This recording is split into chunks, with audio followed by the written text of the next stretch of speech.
Бәріне сәлем. Бүгін мен бытовой машинкамен сіздерді таныстырғым келеді. Көп әйел өз үйлерінде осындай бытовой машинка бар болғанмен, осындай операцияларды машинкаларда пайдаланбайды. Осы машинкадағы операциялар өте тамаша, керек заттар тігуге болады. Көп нәрсені білмегеннен кейін осындай тек қана істі тігеміз, керек нәрселерімізді тігеміз де қоямыз. Сондықтан осыларды бір тігіп, көріп, үйренейік. Мысалы, кішкентай мынандай маталарды кесіп дайындап қойдым, қызыл жіппен саптап қойдым, көрінетіндей. Бірінші осы мынау операцияларды жасаған кезде, мысалы, мынау ине биік тұру керек. Операцияларды өсіп аударған кезде рычагты ине осы көтеріп тұрған дұрыс. Мына енді әрине бірінші мына жердегі түймеге петля жасайтын операция. Бұны кейін бір көрсетермін. Содан кейін екіншісі бұл зигзаг. Зигзаг екіншісі, үшіншісі, төртіншісі. Размерлер кішкентай, кішкене үлкенірек, содан кейін төртіншісі үлкен. Екіншісінен бастап көрейік қандай операция екен. Мысалы, екіншісі кішкентай, көрініп тұр, кішкентай екен нелері. Зигзагы.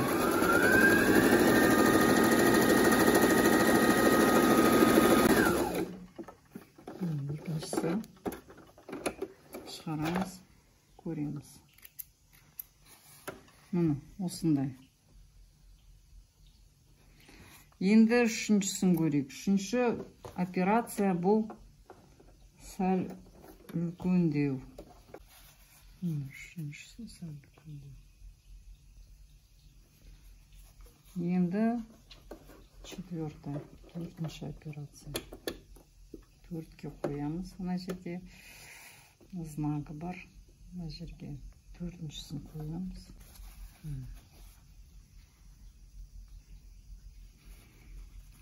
Үш операция осылай салынады.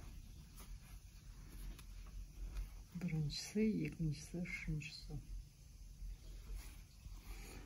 Енді келесі операциялар жаңағы 6-шы, 7-шы, 8-шы, 9-шы, 10-шы строчка, 11-шы строчка. Бұлар нелеріне байланысты, шактардан байланысты. Үлкендеу, сәл, мынау кішкентай, мынау одан да кіші, мынау ең несі. 10-шы үлкендеу. Мынау 10 жақта болады, мынау строчка.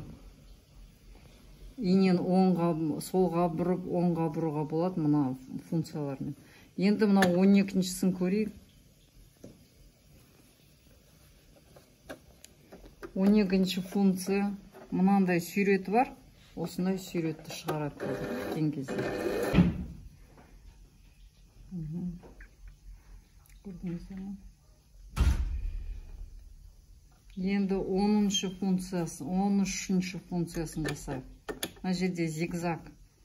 Осындай зигзаг. Оны көрейік қалай тегетін.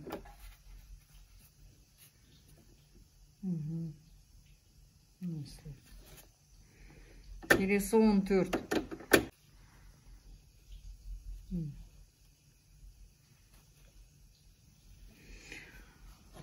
Әрқайсыңыз өз үйіңізде осындай бытовой машинкаларыңызды қарап, танысып, көріп, қандай функция жасайтын білген дұрыс. Сондықтан мысалы мына үш неден операциядан бір узор шығарайық. Пайдаланатын мысалы қалтаны сыртына жасауға болады, түйме тұсына жасауға болады, рубашкаға салуға болады. Соны қазір көрсетейін. Мысалы мынау үшеуінен былай жасауға болады. Мынау узормен мынау узорды бет-бетеуінен бір не шығарайық. Бір общий картинка шығарайық. 14-ті қосып қойып тағы.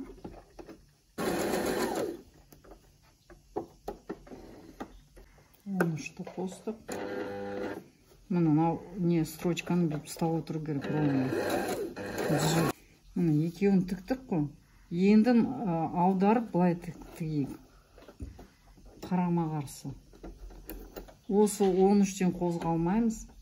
Мынау сыртқы бұрыштарына бүйтіп салып, мына лапканы қарама қарсы қоямыз дағы осылай аударып.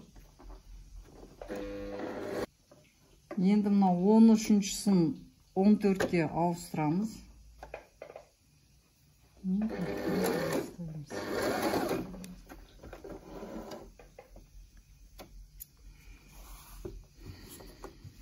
Міне осындай бір узор шықты. Енді осылай алып, мысалы жасаса, сонда рубашечканы типқа салса, күшті болады. Жай ғана бір мысал ғой енді. Осылай. Ол да бір осы функциялардың көмегі. Қалтаның осылай сыртына салуға болады.